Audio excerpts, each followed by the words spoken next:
How hard was it for you just having to watch? I think it was 7 quarters. Yeah, I mean, it's tough. When I first got hurt, the biggest thing that went through my mind was, I could either be a really bad teammate by what was me, and I'm going to be hurt. I'm going to put my head down and look for pity, which I think would be a terrible representation of myself, and I think what I've grown to mean to this team. So, being as positive as can be, helping other people. Isaiah, Rowe, KT, Jeff, everybody, that was getting thrown in to different spots. I think I was able to kind of help them, by not, being that guy where it's like a selfish thing if I were to just sit there and sit on the bench with a towel over my head just because, I can't finish the game. But yeah, it was definitely tough, but just try to do my best to, be positive, encourage those guys, bring a lot of confidence to them, let them play free and fast, and do a great job, and they did. When you say help, like what is that like? Like is it with like scheme? Is it plays? Like what you see off the like? What does that look like? There's a lot to it. Our scheme is pretty hectic. I think I take care of a lot of things with the checks and stuff. Then you pass that down to Isaiah, who did a phenomenal job. Him and Rowe together kind of took that and just ran with it, which was great to see for us as a defense. And those guys especially, like they did a great job. But even just some things that a guy can get in their head pretty quick if something goes wrong. Just letting them know, like we've been here before. They're great football players. Everybody that we have in our room that plays. So just building their confidence, letting them know like I'm there every step of the way. You need help, ask me anything I see. I'm going to bring it to them. From a team or from them specifically. But I mean, I can't say enough just how much those guys just carried themselves with such pride when they were out there and they played so well.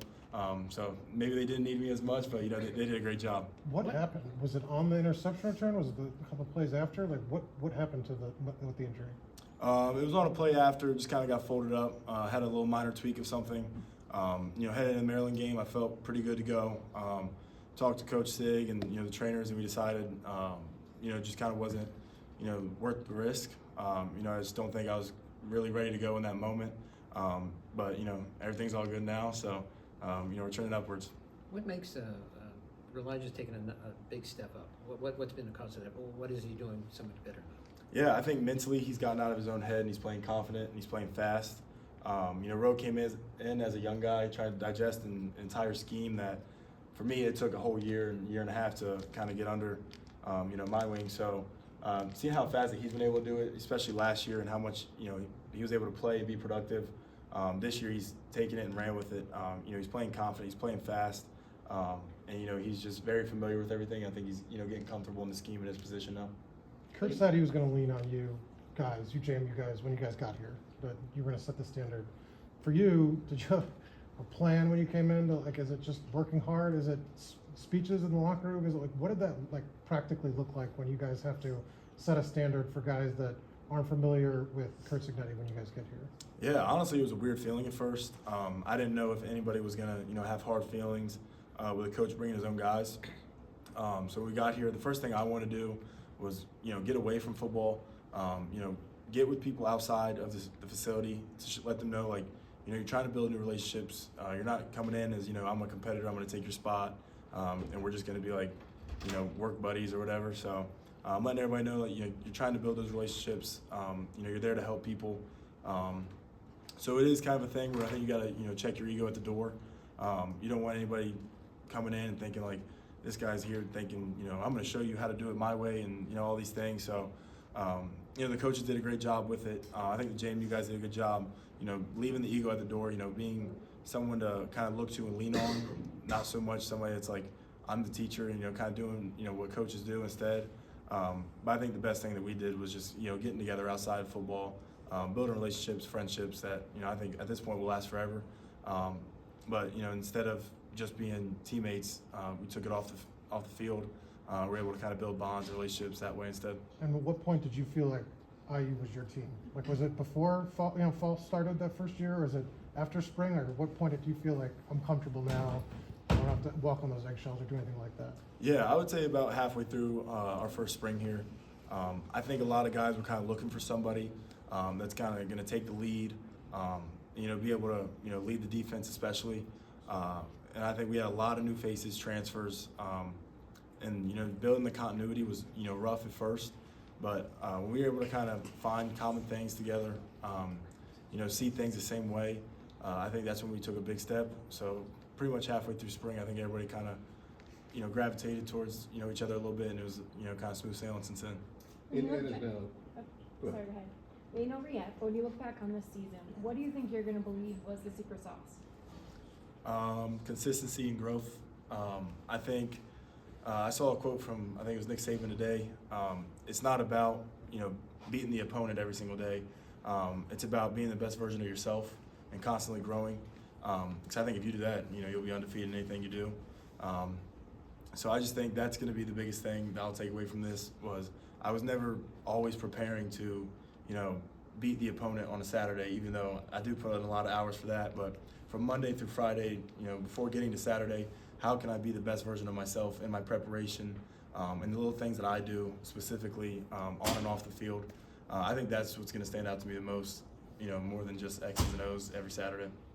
Indiana's 10-0 back-to-back seasons. This is historical stuff. I know you guys are in the season. What's it been like to be, a key part of the fact that this is the best 2 years that Indiana's ever seen in football? Yeah, I kind of have to check my mom on this sometimes. She'll kind of be like, you guys had such a good game. Like, you had such a good game. And sometimes I'll text her, like, the next opponent's name. And I'm like, let's not talk about this right now. The bye week, maybe we'll talk about it a little bit. But it's definitely special. Me personally, I don't like to look at it right now. Sure. I think it'll definitely be something I look back on, especially when the season ends and I'm no longer, a player here. It'll be emotional, but I think I'll be extremely proud of what we were able to do. But I think the biggest thing for me is seeing two different teams with so many different players that have gelled together with the continuity and the love that we have as a team now. It's just been special, and I think that's why we've been so successful. It's just the buy-in that we have. Everybody wants to be the best, at their position, in the country. So I think just the fire and drive that we have as a team, 2 years in a row, speaks to what Coach Sig preaches about, and getting character into your locker room. Just guys that are hungry to win, and I think that'll define these past 2 years for sure. And to kind of follow up on that, what have you seen from the fan base overall, the city, the students, just as much as the enthusiasm has really mushroomed? Yeah, complete turnaround. When I first got here, I was kind of meeting different athletes, and I was really curious as to why nobody talked about football. Coming from a football school at James Madison where football is everything. So getting here, I was like, do you go to the games? How's that work here? And they were just like, we haven't been to a game in like 3 years. And I was like, all right, this is weird because where I'm from, it's sellouts every weekend. And now my family's struggling to find tickets to get into games. So which is a good thing now because we're selling out. There's so many people here that just want to support and be a part of something special. But this place, Bloomington itself, is just special. And I think it just needed a winner. I finally got it, and we've been fully embraced with open arms from everybody. With senior day coming up, it comes up quickly on you with your mom and your family being there. What are the emotions that go into that with knowing that you and the James Madison transfers and all the seniors really put the program on the map? Yeah, I'm an emotional person, so when Saturday comes, there might be some moments in there with me and my mom, my sisters, my stepdad, but just thinking about when I first got here to where I am now as a person and a player, it's just been a lot of growth, a lot of struggles, and a lot of things I've had to go through to get to where I'm at. I think Saturday, just me and my family having that moment will be pretty emotional, but I just can't talk highly enough of Bloomington and this program, this place that has really allowed me to blossom as a person and a player. So I love this place. It's gonna be emotional, but we should give one last special show before we have a good send off. We'll take two more. Coach Signetti was a little emotional with his TV interview after the game. I guess how did he kind of show that to you guys, or did he? I guess what was he kind of like? Yeah, in the locker room after, he called it one of the most improbable wins he's ever been a part of in his coaching career. And at times it did feel improbable. It felt like we just kept shooting ourselves in the foot. But Coach Sig, being from Pennsylvania, I know that meant a lot to him. His family's from there, and obviously it's a school that pretty much represents Pennsylvania as a whole. I think he was extremely proud of not only his team but honestly of himself. The amount of preparation and hours he puts in is unreal. That's why everything that is coming his way he deserves. He's a phenomenal football coach and a phenomenal person. So to see him emotional in those moments is really special to all of us. What was the deal with his, just that yell? You saw that, right? Oh yeah. Okay, what was that about? Because we've seen him do the who, go IU and stuff, but that was just some sort of like, wild man yell. Yeah, I think it's just raw emotion. My favorite one is the Go IU. I think that is awesome and honestly pretty funny. We have some old teammates from James Madison that'll come up on the weekends for some games, and they just say it over and over, and it's just Go IU like all the time. So he has his little sound clips and bites that everybody enjoys, but that one might be number one now with just raw emotion, just screaming at the end. And the fans buy into it and they love it. So he does a great job getting everybody involved. Great.